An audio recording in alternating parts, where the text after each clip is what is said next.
प्रभु यीशु मसीह के मधुर नाम में आप सभी का आज के बाइबल मनन पर मैं स्वागत करता हूं। एक बार फिर से मैं पास्टर जॉन मुर्मू दुमका से हेब्रोन फेलोशिप से आपका बहुत बहुत स्वागत करता हूं। आप सबको जय मसीह की। आइए हम प्रार्थना के साथ आज के वचन अध्ययन की ओर आगे बढ़ेंगे। आइए हम प्रार्थना करें। हमारे अनुग्रहकारी दयालु पिता, एक और दिन आपने हम सबके जीवन में देखने का सौभाग्य दिया। इस चैनल के माध्यम से जो आपके जीवित वचन का अध्ययन हम कर रहे हैं, प्रभु आपने बीते दिनों में हमें सिखाया है कैसे हमें आपकी उपस्थिति में रहना है, जीवन में कैसे हमें आगे बढ़ना है और आप किस तरह से अपने लोगों को देखना चाहते हैं। हर एक बातों को आपने प्रकट किया है। हमारी मदद करें ताकि प्रभु इस छुटकारा के विषय को, जो कि बहुत ही विशाल है, हम बेहतर तरीके से समझ सकें। रोमियो की पत्री को अध्ययन करते हुए दूसरे अध्याय में जब हम हैं, हर एक वचन को प्रभु उसके अर्थ को हम समझ सकें और हम अपने आत्मिक जीवन में और अधिक सिद्धता की ओर आगे बढ़ सकें। प्रभु आप हम सबको अपने नियंत्रण में लें। सारी आदर महिमा आपको देते हैं। प्रार्थना को अपने उद्धारकर्ता यीशु के नाम में चढ़ाते हैं। दया से सुनिए और ग्रहण कीजिए। आमीन।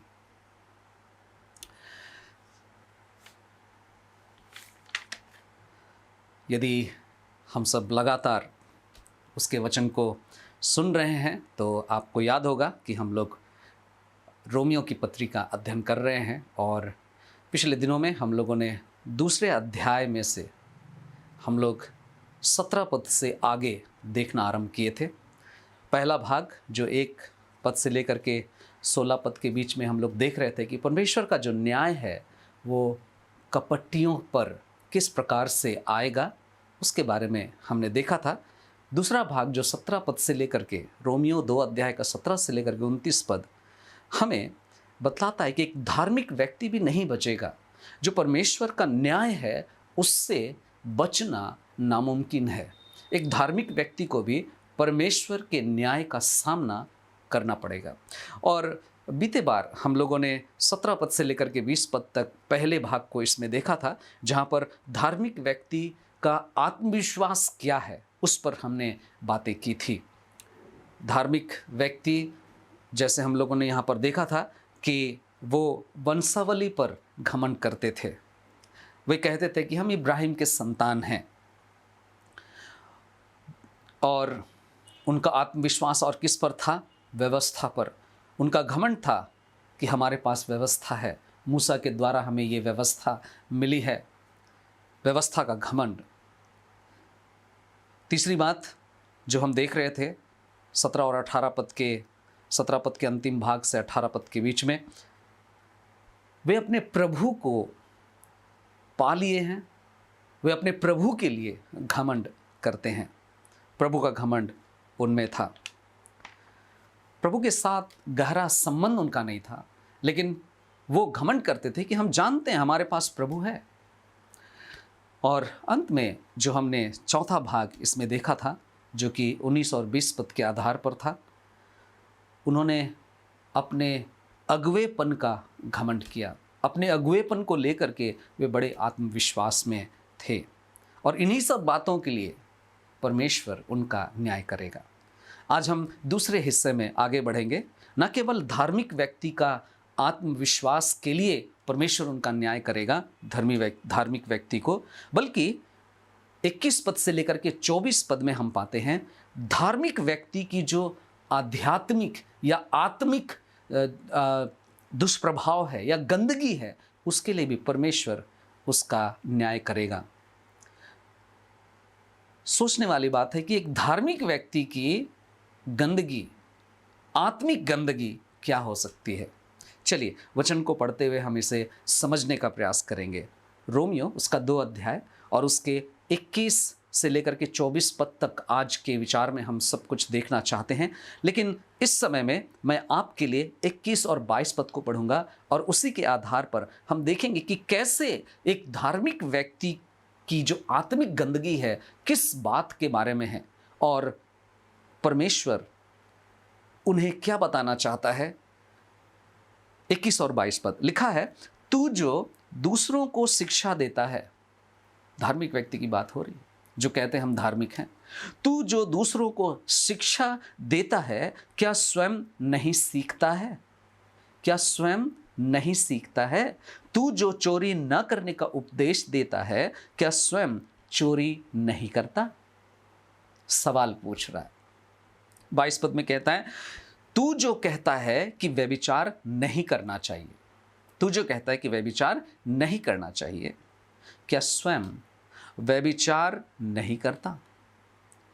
तू जो मूर्तियों से घृणा करता है, क्या स्वयं मंदिरों को नहीं लूटता? इन दो पदों से क्या पता चलता है कि ये जो धार्मिक प्रवृत्ति के लोग थे, वे लोगों को, सब लोगों को कुछ ना कुछ करने की आज्ञा अक्सर दिया करते थे। लेकिन जो करने की आज्ञा देते थे, वे स्वयं जब औरों को कुछ काम देते थे, कुछ करवाते थे, तो ऐसा करके साबित करते थे कि हम धोखा देने वाले लोग हैं। वे खुद को और दूसरों को लगातार, निरंतर धोखा दे रहे थे। उनका कहना और उनका करना बहुत ही अंतर था। औरों को कहते थे व्यभिचार नहीं करना, और जिस प्रकार से वे मन में जिस तरह के विचार को रखते थे, उससे वचन कहता है कि वे व्यभिचार भी कर रहे थे। इस तरह के व्यवहार को जब हम देखते हैं, अक्सर जितने लोग उन धार्मिक प्रवृत्ति के लोगों का अनुसरण करते थे, जितने भी लोग उनके पीछे हो लेते थे, सब उन्हीं के समान व्यवहार करना शुरू करते थे। कहते कुछ थे और करते कुछ थे। और ऐसे व्यवहार करने वालों को एक विशेष नाम बाइबल देती है, जिसको यीशु मसीह कहते हैं कपटी, पाखंडी। चेहरे पर मुखौटा लगाए हुए लोग, सामने कुछ और दिखते हैं, लेकिन भीतर से उनके जो मन है, उनकी जो इच्छाएं हैं, वो बड़ा ही अलग है। मेरे प्रियो, आज भी हम अपने आसपास, अपने समाज में ऐसे लोगों को देख सकते हैं। आज भी ऐसा होता है, जब कई बार शायद आपने भी देखा होगा लोगों को जो दूसरों को कई बार बहुत सारी बातों को बताने की कोशिश करते हैं, दूसरों को शिक्षा देना चाहते हैं, दूसरों को शिक्षा दे करके, दूसरों को सलाह दे करके ये बताने का प्रयास करते हैं कि देखिए हम अच्छे हैं, हमें आता है।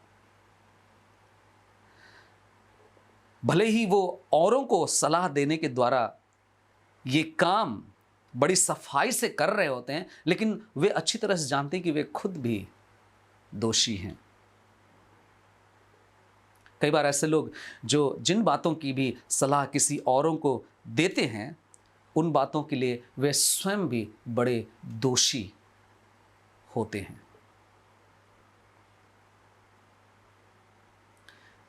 कई बार हम शायद ध्यान नहीं दे पाते। कई बार पाप जो है बाहर से ज़्यादा हृदय के भीतर में बड़ा गंभीरता से किया जाता है।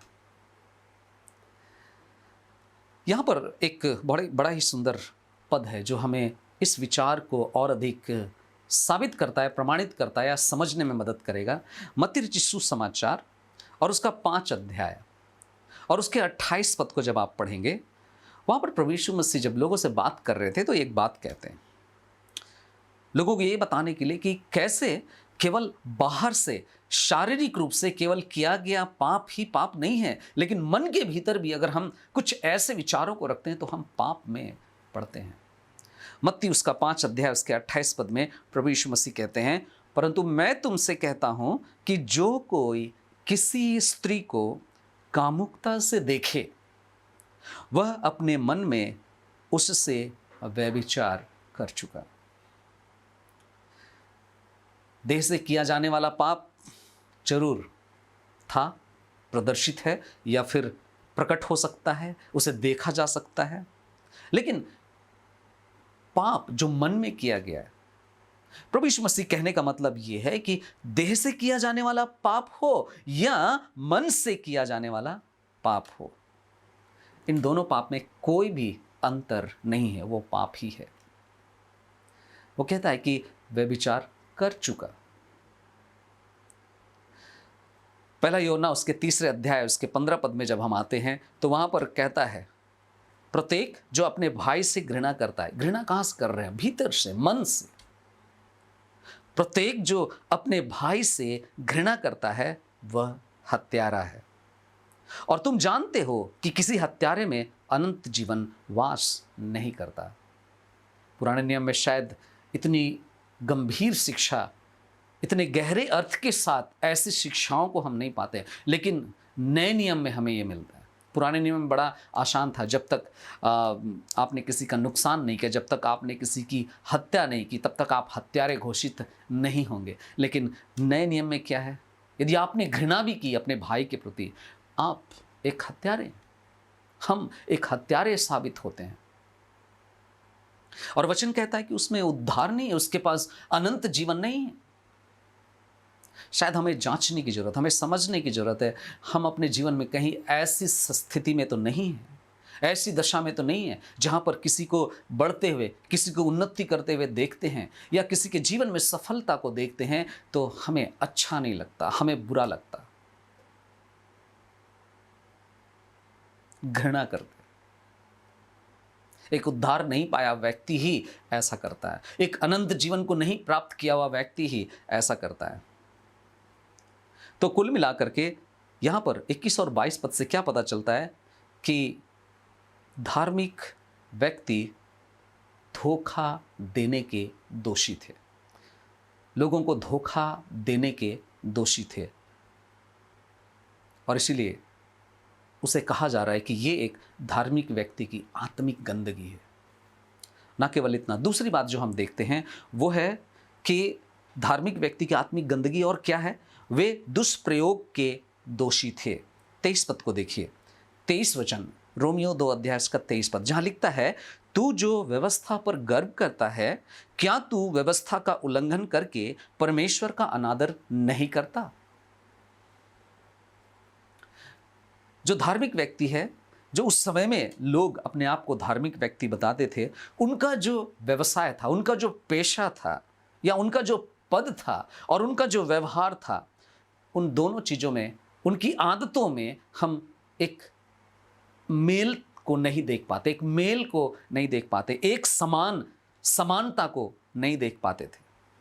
और उसी के लिए प्रभु यीशु मसीह वहां पर अनेकों बार कहे, और उसी बात को रोमियो की पत्री में लेखक इस बात को कहता है, जब वे बेमेल रखते हैं, अपने पद, व्यवहार, आदतों में बेमेल रखते हैं, तो ऐसा करने के द्वारा वे प्रभु और परमेश्वर का अनादर कर रहे होते हैं। आज भी इस संसार में कई लोग ऐसे हैं जो समझ ही नहीं पाते हैं कि पाप करने के द्वारा हम परमेश्वर का अनादर करते हैं, प्रभु का अनादर होता है। जब मैं आज्ञा को उल्लंघन करता हूं, जब आप आज्ञा का उल्लंघन करते हैं, तो हम एक्चुअल में परमेश्वर का अनादर कर रहे होते हैं। पुराने नियम में एक बड़ा सुंदर उदाहरण है। यूसुफ, जब उसे बंदी बना लिया गया और उसके बाद फिर उसको उसके भाइयों के द्वारा बेचा गया, और वो मिस्र में पोतीफर की पत्नी जब उसको उकसाती है कि यूसुफ मेरे साथ सो, मेरे साथ व्यभिचार के लिए आ, व्यभिचार के लिए जब यूसुफ को उकसाया गया, तो यूसुफ का जवाब बड़ा ही सुंदर था, क्योंकि वो परमेश्वर का भय मानता था। उत्पत्ति उसका 39 अध्याय में जब आप पढ़ेंगे, वहां पर पूरे अध्याय में उसका जिक्र है। उत्पत्ति उसका 39 अध्याय 7 पद से 21 पद में। मैं उन्हें पढ़ नहीं रहा हूं, क्योंकि अनेकों बार शायद हमने सुना होगा, पढ़ा होगा। यूसुफ ने जवाब दिया, जब पोतीफर की पत्नी ने उसे व्यभिचार के लिए उकसाया, तब यूसुफ ने वहां पर बोला, उससे बोला कि ये परमेश्वर के विरोध में पाप है, ये परमेश्वर के विरोध में पाप है। यूसुफ कह सकता था, ये तो कोई बात नहीं है, आप बोल रहे हैं और आपकी इच्छा है, मेरा क्या जाता है। लेकिन यूसुफ परमेश्वर का भय मानने वाला, परमेश्वर का आदर करने वाला, पहले मन में इस निर्णय को ले लिया था कि मैं जो कुछ भी करूंगा उसके द्वारा परमेश्वर को आदर और महिमा मिले। परमेश्वर का आदर करने के लिए उस परमेश्वर की आज्ञा का पालन करता हुआ जीवन को जिया। वो कहता है, मेरे जीवन में पाप हो जाएगा, अगर मैं आपके साथ लेट गया, सो गया, मेरे जीवन में पाप हो जाएगा, मैं कैसे परमेश्वर का अनादर कर दूं। मैं परमेश्वर का अनादर करने वाला नहीं हूं। अगर मैं सो गया तो मैं परमेश्वर का अनादर कर दूंगा। हम लोग जानते हैं दाऊद एक राजा था, लेकिन वो भी एक समय था जब वो व्यभिचार के पाप में गिरा था। और जब उसने पश्चाताप किया, उस व्यभिचार के पाप से पश्चाताप कर रहा था, तब उसने क्या कहा था? भजन संहिता उसका 51 अध्याय और उसका 4 पद। भजन संहिता उसका 51 अध्याय और उसका 4 पद। वो कहता है, मैंने केवल तेरे ही विरुद्ध पाप किया है और जो तेरी दृष्टि में बुरा है वही किया है, इसलिए तू अपनी बात में खरा और न्याय करने में सच्चा ठहरता है। क्या कह रहा है? वो कह सकता था मैं बतसेबा के साथ में सोया था, मैं बतसेबा के साथ उसके विरुद्ध में मैंने पाप किया है। नहीं, उसने जब इसे देखा, कैसे देखता है? ये तो परमेश्वर के विरुद्ध में पाप है। मेरा इस पृथ्वी पर हर एक वो गलत काम जो मैं समाज में लोगों के साथ में जब मैं गलत व्यवहार करता हूं, तो वो परमेश्वर के साथ गलत व्यवहार कर रहा हूं। मैं परमेश्वर का अपराधी हूं। इस बात को हमें समझना बहुत जरूरी है। अगर हम परमेश्वर के लोग हैं, हमें मालूम होना चाहिए हम कैसे बचाए गए हैं, हमें क्यों बचाया गया है, परमेश्वर का उद्देश्य क्या है। जब कभी भी हम पाप करते हैं तो ये कहते हैं और ये मानते हैं कि परमेश्वर धोखा देने लायक परमेश्वर है। परमेश्वर को धोखा हम दे सकते हैं, परमेश्वर को धोखा दिया जाना चाहिए और उसका अनादर भी किया जाना चाहिए। परमेश्वर का अनादर किया जा सकता है।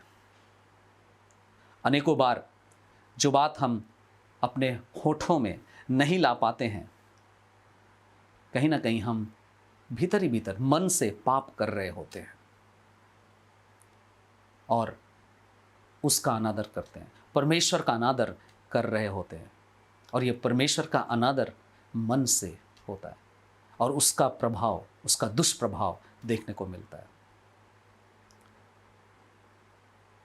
कई बार हम उस तरह के जीवन को, अनाज्ञाकारिता के जीवन को जीते हुए हम प्रकट करते हैं। भले ही हम मुंह से कुछ और बोलते हो, लेकिन अपने जीवन से जो कार्य हम प्रकट करते हैं,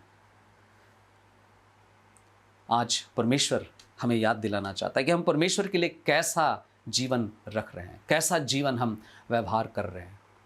परमेश्वर हमें देखना चाहता है कि हम बदले हुए हों।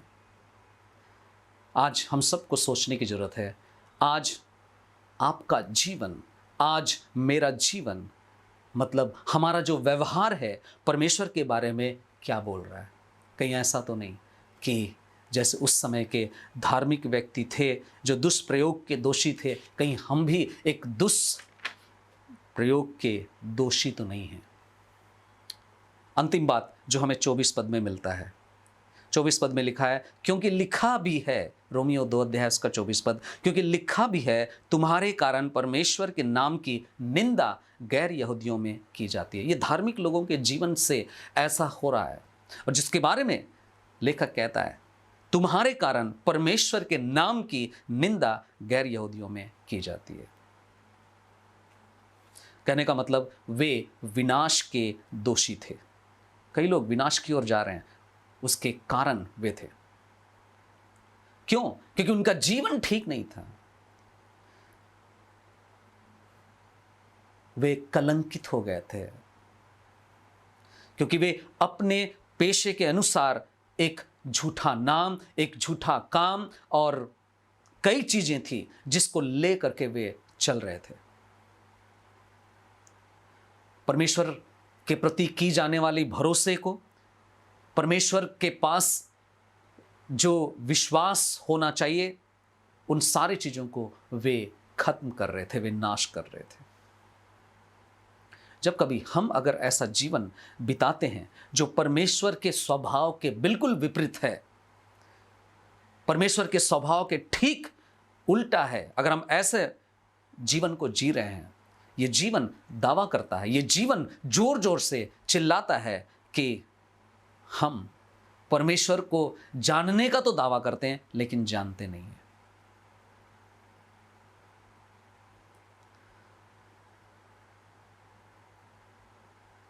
क्या परमेश्वर हमें इसीलिए बुलाया कि हम उसके नाम को कलंकित करें? नहीं।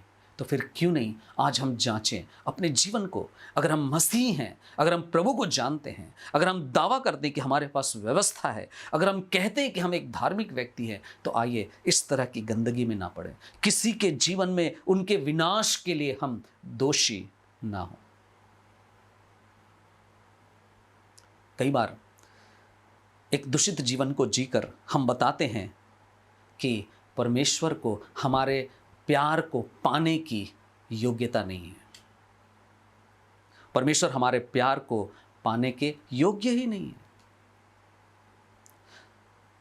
वो आदर के लायक नहीं है। वो हमारे भक्ति को पाने के लायक नहीं है। और तब जब हम ऐसा करते हैं तो परिणाम यही होता है कि संसार परमेश्वर से फिर जाता है। संसार परमेश्वर की ओर नहीं आता।